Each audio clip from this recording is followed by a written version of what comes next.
Welcome back from the Carrier Dome, back from Boston. It's Bobby Manning with CLNS Media. We're here with Chris Carlson from Syracuse.com, who's been keeping tabs on the ACC. He's done his power rankings, and they've had to go in the trash a few times now, already just 4 games into the ACC schedule. We've seen all kinds of upsets. But even the first 2 games here, technically upsets. Notre Dame over Syracuse. Today, Virginia Tech goes on a 22-6 run and beats Syracuse. So we don't have a feel for who this conference is. I don't think we have a feel for who most teams are across college basketball, even 3-4 games into the conference slate. So I don't know. It feels different for me. You've been covering college basketball longer than me. Is this year different in this league in all of college basketball with everybody beating everybody? You know, I think the elite teams are closer. Like the elite teams are not quite as elite as they have been. You've seen that with how many times the number 1 teams have already lost this year. And then I think you have a lot more teams that are like kind of average than good. And I think that's kind of the issue in the ACC. You know, Duke, I think, is elite, or as close as we get to elite this year. Louisville and Florida State, I still think are good. But then there's no 4th, 5th, 6th team that's good. There's like a blob of 10 below that. There's about 9 teams with 1 win at this point. Virginia Tech broke that mold today. And BC was one of the ones with 2. And now 3. I mean, they beat Virginia, which, I mean, BC. That was the stunner today. Miami gave a good run against Louisville, so that almost went in that direction too. And Florida State probably usurped Louisville in the conference, even though Louisville was number 1 at one point this year. I mean, there's been 6-7 teams that have been number 1 in the country. And already in the ACC play, we've seen Wake Forest beat Pittsburgh. I think everybody would have picked Wake to be at the bottom of the conference coming in. We had Clemson over NC State. We have Georgia Tech over UNC, and UNC's been horrible this year. Cole Anthony aside, even before he went down, they were struggling. And a lot of people, including myself, had Virginia Tech last. I mean, coming into the league this year. Yeah, so that's what Mark Few said on Gonzaga. And Gonzaga's been one of the steadier teams, even though they almost lost to Pepperdine the other day. They see this slate across college basketball. You know, I saw this watching ESPN too. A lot of people are leaving school earlier. You know, a lot of underclassmen are leaving school earlier. But that's always been a problem.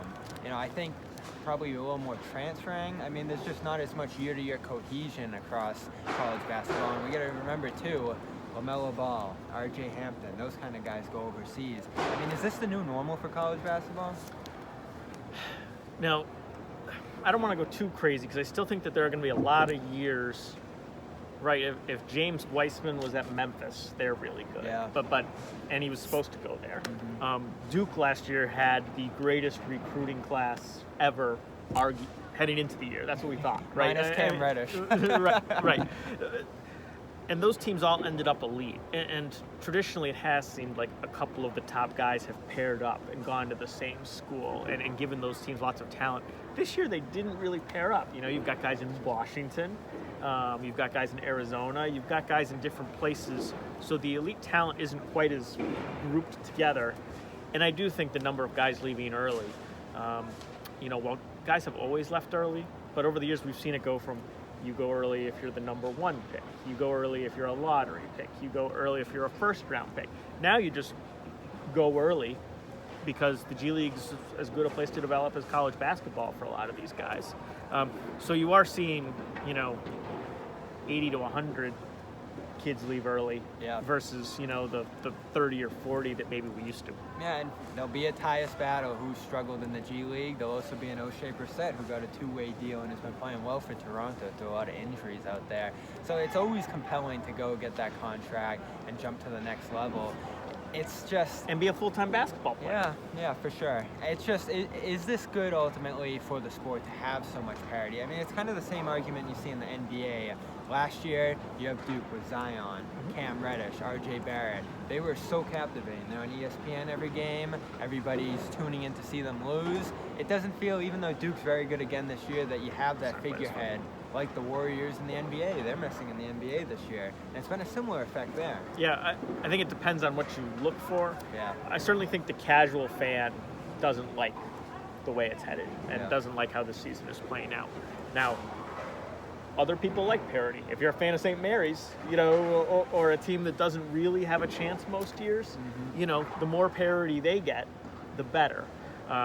But just like the NBA, like you mentioned, in baseball and every other sport, the casual fans turns in for like the dynasty, the dominant team. And college basketball is not going to have that this year. It'll be interesting to see if one of these surprise teams, San Diego State, Auburn, some of these teams that have slipped through and have reached that elite level, are actually in play for the national championship, or whether it is just simply due. Chris Carlson, Bobby Manning, it's been a slog at Syracuse this year. We'll see if it breaks in the other direction against some of these bigger teams going forward. We'll talk to you soon.